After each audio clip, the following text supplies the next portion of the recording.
1975 March 17ರಂದು ಚೆನ್ನೈನಲ್ಲಿ ಜನಿಸಿದ ಒಂದು ಮಗು ಮುಂದೆ ಕನ್ನಡ ಸಿನಿಮಾ ಇಂಡಸ್ಟ್ರಿಯ ಇತಿಹಾಸದಲ್ಲಿ ಹೈ ಎನರ್ಜಿಯಿಂದ ಪವರ್ಫುಲ್ ಮೂವೀಸ್ನ ಕೊಟ್ಟು ಪವರ್ ಸ್ಟಾರ್ ಪುನೀತ್ ರಾಜ್ಕುಮಾರ್ ಆಗ್ತಾರೆ ಅಂತ ಯಾರು ಕೂಡ ಗೆಸ್ ಮಾಡಿದ್ದಿಲ್ಲ. ನಿನ್ನ ಪ್ರೇಮದ ನುಡಿಯ ಕೇಳಿ ನೂರು ನೆನಪು ಮೂಡಿವೆ. ಆ ಜೀವ ಇವತ್ತು ನಮ್ಮೊಂದಿಗೆ ಇಲ್ಲ, ಆದರೆ ಅಭಿಮಾನಿಗಳ ಮನದಲ್ಲಿ ಎಂದಿಗೂ ಜೀವಿಸುವ ಹೆಸರು ಅಪ್ಪು. ಇವತ್ತು ಇವರ ಜರ್ನಿನ ನೋಡೋಣ ಬನ್ನಿ. Welcome to my day for off. ನನ್ನ ಪ್ರಕಾರ ಪುನೀತ್ ರಾಜ್ಕುಮಾರ್ ಸಕ್ಸಸ್ ಆದಮೇಲೆ ಎಲ್ರಿಗೂ ಗೊತ್ತು, ಆದರೆ ಅವರ ಮೊದಲನೇ ಬಾರಿ ಕ್ಯಾಮ್ರಾ ಮುಂದೆ ಬಂದಾಗ ಅವರ ವಯಸ್ಸು ಎಷ್ಟಿತ್ತಂತ ಯಾರಿಗಾದ್ರೂ ಗೊತ್ತಾ? ಅದು ಕೇವಲ 6 ತಿಂಗಳು. ಹೌದು, 1976ರಲ್ಲಿ ರಿಲೀಸ್ ಆದ ಪ್ರೇಮದ ಕಾಣಿಕೆ ಎಂಬ ಸಿನಿಮಾದಲ್ಲಿ ಅಪ್ಪು ಕೇವಲ 6 ತಿಂಗಳ ಪುಟ್ಟ ಮಗುವಿದ್ದಾಗ ಅವರ ತಂದೆ ರಾಜ್ಕುಮಾರ್ ಅವರು ಅಪ್ಪುನ ಒಂದು ಸೀನಲ್ಲಿ ಎತ್ಕೊಂಡು ಬರ್ತಾರೆ. ಅದು ದೊಡ್ಡ ಪಾತ್ರವೇನೂ ಅಲ್ಲ, ಆದರೆ ಅಪ್ಪುವಿನ ಸಿನಿಮಾ ಪ್ರಯಾಣದಲ್ಲಿ ಮೊದಲ ಹೆಜ್ಜೆ ಆಗಿತ್ತು. 1982. ಆಗ ಅಪ್ಪುಗೆ 7 ವರ್ಷ. ಆ ಸಮಯದಲ್ಲಿ ಭಕ್ತ ಪ್ರಹ್ಲಾದ್ ಎಂಬ ಮೂವಿದಲ್ಲಿ ಪ್ರಹ್ಲಾದನ ಪಾತ್ರ ಮಾಡ್ತಾರೆ. ಈ ಪ್ರಹ್ಲಾದ ಪಾತ್ರ ಮಾಡಿದ ಅಪ್ಪು ಅವರ ಆಕ್ಟಿಂಗ್ ಮತ್ತು ಡೈಲಾಗ್ ಹೇಳುವ ರೀತಿಯಿಂದ ಎಲ್ಲರ ಗಮನ ಸೆಳೀತಾರೆ. ನೀನು ನನಗೆ ಜನ್ಮ ಕೊಟ್ಟವನು ನಿಜ. ನಿನಗೆ ಜನ್ಮ ಕೊಟ್ಟವ ಯಾರು? ನನ್ನ ತಂದೆ ಕಶ್ಯಪ ಬ್ರಹ್ಮ. ಅವರ ತಂದೆ ಚತುರ್ಮುಖ ಬ್ರಹ್ಮ. ಅವರ ತಂದೆ ಯಾರು? 1983ರಲ್ಲಿ ರಿಲೀಸ್ ಆದ 2 ನಕ್ಷತ್ರ ಎಂಬ ಮೂವಿಯಲ್ಲಿ ಪುನೀತ್ ರಾಜ ಮತ್ತು ಬಡವ ಎಂಬ ಡಬಲ್ ಕ್ಯಾರೆಕ್ಟರ್ನಲ್ಲಿ ಆಕ್ಟ್ ಮಾಡ್ತಾರೆ. ನನ್ನ ಉಡುಪು ನಿನ್ನದು, ನಿನ್ನ ಉಡುಪು ನನ್ನದು, ನನ್ನ ಉಡುಪು ನಿನ್ನದು, ನಿನ್ನ ಉಡುಪು ನನ್ನದು, ನಾನು ಹೊರಗೆ ಹೋಗುವೆ, ಊರ ಸುತ್ತಿ ನೋಡುವೆ. ಇವರ ಈ ಡಬಲ್ ಆಕ್ಟಿಂಗ್ ನೋಡಿ ಇಡೀ ಕರ್ನಾಟಕವೇ ಚಪ್ಪಾಳೆ ತಟ್ಟುತ್ತೆ. ಇವರ ಬಾಳ ನಟನೆಯ ಯಶಸ್ಸು ಕರ್ನಾಟಕಕ್ಕೆ ಅಷ್ಟೇ ಮುಗಿಲಿಲ್ಲ. 1984ರಲ್ಲಿ ಬಂದ ಬೆಟ್ಟದ ಹೂವು ಸಿನಿಮಾದಲ್ಲಿ ಇವರ ಆಕ್ಟಿಂಗ್ ನೋಡಿ national film award best child artist ಎಂಬ ನ್ಯಾಷನಲ್ ಪ್ರೈಸ್ ಕೂಡ ಸಿಗುತ್ತೆ. ಬಾಲ ನಟನಾಗಿ ಕರ್ನಾಟಕದ ಜನರ ಮನಸ್ಸನ್ನು ಗೆದ್ದ ಅಪ್ಪು ಹೀರೋ ಆಗಿ ಸಿನಿಮಾ ಇಂಡಸ್ಟ್ರಿಗೆ ಎಂಟ್ರಿ ಕೊಡುವ ಮುನ್ನ ಒಂದು ದೊಡ್ಡ ವಿರಾಮ ತಗೋತಾರೆ. ಆ ಸಮಯದಲ್ಲಿ ಅಪ್ಪು ಡ್ಯಾನ್ಸ್ ಪ್ರಾಕ್ಟೀಸ್ ಮಾಡ್ತಿದ್ರು. ಅವರ ಈ ಚುರುಕು ಮತ್ತು ಯೂನಿಕ್ ಡ್ಯಾನ್ಸ್ ಮೂವ್ಸಿಂದ ಕನ್ನಡ ಇಂಡಸ್ಟ್ರಿಯ ಒಬ್ಬ ಒಳ್ಳೆ ಡ್ಯಾನ್ಸ್ ಮಾಡುವ ಹೀರೋ ಅಂತ ಪ್ರಸಿದ್ಧರಾಗ್ತಾರೆ. ಡ್ಯಾನ್ಸ್ ಜೊತೆ body fitness, daily workouts,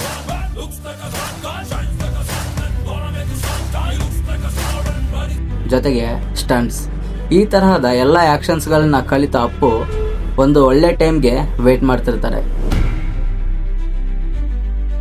2002 Puneeth Rajkumar ಅವರು ಸಿನಿಮಾ ಇಂಡಸ್ಟ್ರಿಗೆ ಎಂಟ್ರಿ ಕೊಟ್ಟ ವರ್ಷ.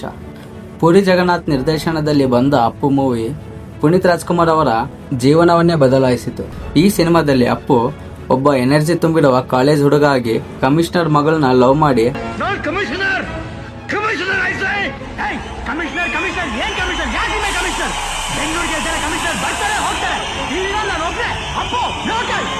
ಅವರ ಆಕ್ಟಿಂಗ್ ಜೊತೆ ಈ ಸಿನಿಮಾದಲ್ಲಿರುವ ಹಾಡು, ಅಪ್ಪುವಿನ ಡ್ಯಾನ್ಸ್,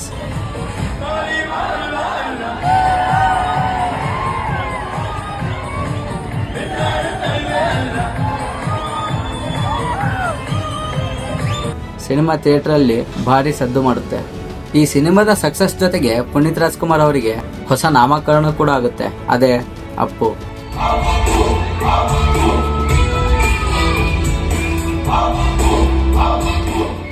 ಅದು ಕನ್ನಡ ಸಿನಿಮಾದಲ್ಲಿ ಹೊಸ ಕಾಲ ಶುರುವಾದ ವರ್ಷ.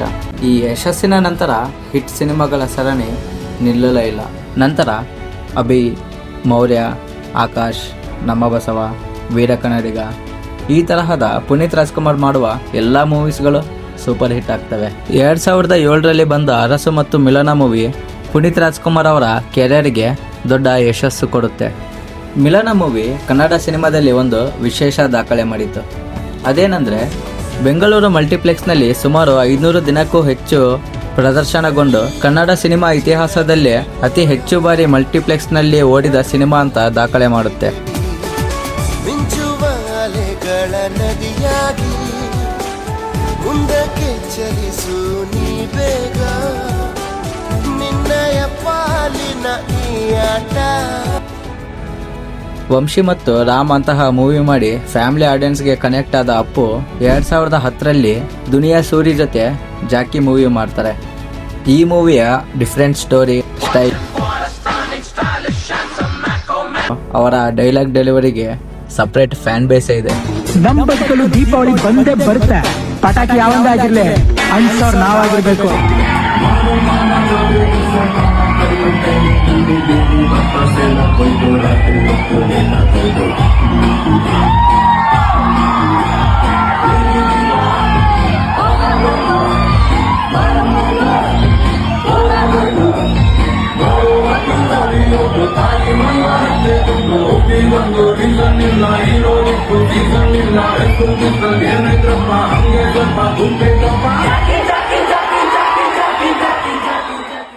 ಎರಡ್ 2011ರಲ್ಲಿ ಯೋಗರಾಜ್ ಭಟ್ ಜೊತೆಗಿನ ಪರಮಾತ್ಮ ಮೂವಿಯಲ್ಲಿರುವ ಕ್ಯೂಟ್ ಲವ್ ಸ್ಟೋರಿ. ನಿಮ್ ಕಿವಿ ತುಂಬಾ ಚೆನ್ನಾಗಿದೆ, ನಿಮ್ ಮೂಗ್ ಕೂಡ ಚೆನ್ನಾಗಿದೆ. ನಿಮ್ ಮೂಗ್ ಮೇಲೆ ಒಂದೆರಡು ಚೇರ್ ಹಾಕೊಂಡು ಕುತ್ಕೊಂಡ್ಬಿಡ್ಬೇಕು.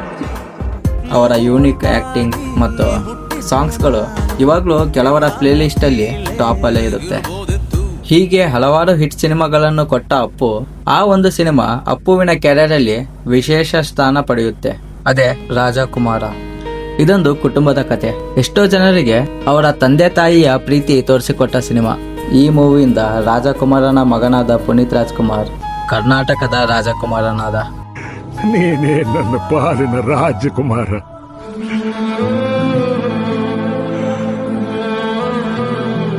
ಇನ್ನು ಜನ್ಮ ಅಂತಿದ್ರೆ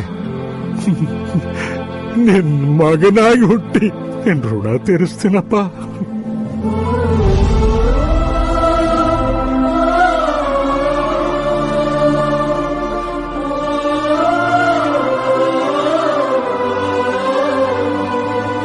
ತಂದೆ ತಾಯಿಯ ಪ್ರೀತಿ ತೋರಿಸಿಕೊಟ್ಟ ಮೇಲೆ ಯುವಕರಿಗೆ ಪ್ರೇರಣೆ ಕೊಡುವುದಕ್ಕೆ ಮಾಡಿದ ಯುವರತ್ನ ಮೂವಿ, ಅವರ ಎನರ್ಜಿಫುಲ್ ಡ್ಯಾನ್ಸ್,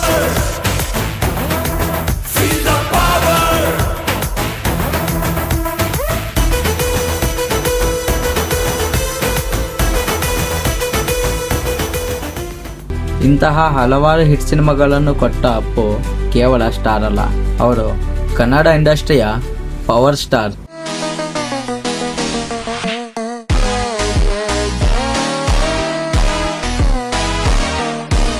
ಪುನೀತ್ ರಾಜ್ಕುಮಾರ್ ಅವರು ಕೇವಲ ನಟ ಮಾತ್ರ ಅಲ್ಲ, ಅವರು ಗಾಯಕ, ನಿರ್ಮಾಪಕ, ಟಿವಿ ನಿರೂಪಕ ಮತ್ತು ಸಮಾಜ ಸೇವಕ. ಪುನೀತ್ ರಾಜ್ಕುಮಾರ್ ಅವರು 26 ಅನಾಥಾಶ್ರಮ, 16 ವೃದ್ಧಾಶ್ರಮ, 45 ಉಚಿತ ಶಾಲೆಗಳು, 19 ಗೋಶಾಲೆ, ಶಕ್ತಿಧಾಮ ಮತ್ತು 1800ಕ್ಕೂ ಹೆಚ್ಚು ವಿದ್ಯಾರ್ಥಿಗಳ ಸಂಪೂರ್ಣ ಖರ್ಚು ಅವರೇ ನೋಡ್ಕೊತಿದ್ರು. ಪುನೀತ್ ರಾಜ್ಕುಮಾರ್ ಅವರು ಕೇವಲ ಸಿನಿಮಾದಲ್ಲಿ ಹೀರೋ ಅಲ್ಲ, ಅವರು ಕಷ್ಟದಲ್ಲಿರುವವರಿಗೆ ಸಹಾಯ ಮಾಡಿ ನಿಜ ಜೀವನದಲ್ಲೂ ಕೂಡ ಹೀರೋ ಆಗ್ತಾರೆ. ಅಜ್ಞಾನ ಅಳಿಸೋ ಅವನೂನು ಅನ್ನದಾತಾನೆ. ತಪ್ಪು ಸರಿಯ ತಿದ್ದಿ ತಿಳಿ ಹೇಳಿ ಸಮಬುದ್ಧಿ ನಮ್ಮ ಚಿತ್ತ ಶುದ್ಧಿಯಾಗೋ ಹಾದಿ. 2021 ಅಕ್ಟೋಬರ್ 29. ಆ ದಿನ ಎಲ್ಲವೂ ಸರಳವಾಗಿಯೇ ಇತ್ತು. ಪ್ರತಿದಿನದಂತೆ ಅಪ್ಪು ಜಿಮ್ಗೆ ಹೋಗ್ತಾರೆ, ವರ್ಕೌಟ್ ಕೂಡ ಮಾಡ್ತಾರೆ. ಬಟ್ ವರ್ಕೌಟ್ ಮಾಡುವಾಗ ಅಪ್ಪುವಿನ ಹೃದಯಕ್ಕೆ ನೋವು ಕಾಣಿಸ್ಕೊಳ್ಳುತ್ತೆ. ತಕ್ಷಣವೇ ಆಸ್ಪತ್ರೆಗೆ ಕರ್ಕೊಂಡೋಗ್ತಾರೆ. ಈ ಸುದ್ದಿ ಹೊರಬಂದ ಕೆಲವೇ ನಿಮಿಷದಲ್ಲಿ ಇಡೀ ಕರ್ನಾಟಕ ಆತಂಕದಲ್ಲಿರುತ್ತೆ. ಅಭಿಮಾನಿಗಳು, ಸ್ನೇಹಿತರು, ಚಿತ್ರರಂಗದ ಸದಸ್ಯರು ಎಲ್ಲರೂ ಒಂದೇ ಪ್ರಾರ್ಥನೆ ಮಾಡ್ತಾರೆ, ಅಪ್ಪು ಎದ್ದು ಬರಲಿ ಅಂತ. ಆದರೆ ಅಂದು ಮಧ್ಯಾಹ್ನ ಬಂದ ಒಂದು ಸುದ್ದಿ ಇಡೀ ಕರ್ನಾಟಕದ ಜನರ ಹೃದಯವನ್ನೇ ಮುರಿದಿತ್ತು. ಈಗ ಬಂದಿರುವ ಮಾಹಿತಿ ಇದು. ಚಿಕಿತ್ಸೆ ಫಲಿಸಿಲ್ಲ ನಟ ಪುನೀತ್ ರಾಜ್ಕುಮಾರ್ ಇನ್ನೂ ಇಲ್ಲ ಅಂತ. ರೆಕ್ಕೆಗಳ ಮುರಿದುಕೊಂಡು ನಿಂತಿದೆ ಮಂಕಾಗಿ ಸುಮ್ಮನೆ. ತಂಗಾಳಿ ಅಂಗಳವುದಂಗಾಗಿ ಬೆವರಿರೋ ಸೂಚನೆ.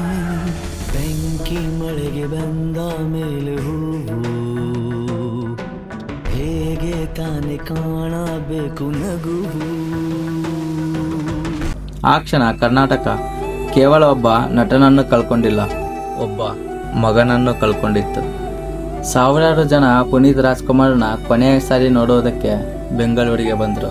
ಎಲ್ಲರ ಕಣ್ಣಲ್ಲಿ ತುಂಬಿದ್ದು ಒಂದೇ ಕಣ್ಣೀರು. ಇಂದು ಅವರು ನಮ್ಮ ಜೊತೆಗಿಲ್ಲ, ಆದರೆ ಅವರ ನಗು, ಅವರ ನೆನಪು, ಅವರ ಸಿನಿಮಾಗಳು ಇನ್ನೂ ಜೀವಂತವಾಗಿವೆ. ಜೊತೆಗಿರದ ಜೀವ ಎಂದಿಗಿಂತ ಜೀವಂತ. ಇದು ಮಾತಿಗೆ ಹೇಳೋದಲ್ಲ, ಒಬ್ರು ಮಾಡಿದರು ಕರುನಾಡ ಪ್ರೀತಿ ಸಿಕ್ಕಿ ಬೆಳೆದ ಸಾಧಕರು. ಅವರೇ ಕಷ್ಟಕ್ಕಾದ ಗೆಳೆಯ, ನಗು ಮುಖದೊಡೆಯ, ಗಂಧದ ಗುಡಿಯ ಮಾಲೀಗರು. ಈ ಅಪ್ಪು ಅವರ ಜೀವನದ ಮೇಲೆ ಮಾಡಿರುವ ಈ ಚಿಕ್ಕ ವಿಡಿಯೋ ನಿಮಗೆ ಇಷ್ಟ ಆಗಿದ್ರೆ ಲೈಕ್ ಮಾಡಿ ಮತ್ತು ನಿಮ್ಮ ಅನಿಸಿಕೆಗಳನ್ನು ಕಮೆಂಟ್ ಮಾಡಿ. ಇದೇ ತರಹದ ವಿಡಿಯೋಗಳಿಗೆ ಸಬ್ಸ್ಕ್ರೈಬ್ ಮಾಡಿ ಮಜ್ಜಿಗೆ ಮೈಂಡ್ಸೆಟ್. ಮತ್ತೆ ಮುಂದಿನ ವಿಡಿಯೋದಲ್ಲಿ ಹೊಸ ಟಾಪಿಕ್ ಜೊತೆ ಬರ್ತೀನಿ. ನಮಸ್ಕಾರ. ತಂಗಾಳಿಯಲ್ಲಿ ಬೆಂದೆ, ಏಕಾಂತದಲ್ಲಿ ನಾನೊಂದೇ. ತಂಗಾಳಿಯಲ್ಲಿ ಬೆಂದೆ, ಏಕಾಂತದಲ್ಲಿ ನಾನೊಂದೇ. ಹಗಲಲ್ಲಿ ತಿರುಗಿ ಬಳಲಿದೆ, ಇರುಳಲಿ ಬಯಸಿ ಕೊರಗಿದೆ. ದಿನವೂ ನಿನ್ನ ನಾ ಕಾಣದೆ, ನಿನ್ನದೇ ನೆನಪು ದಿನವೂ ಮನದಲ್ಲಿ.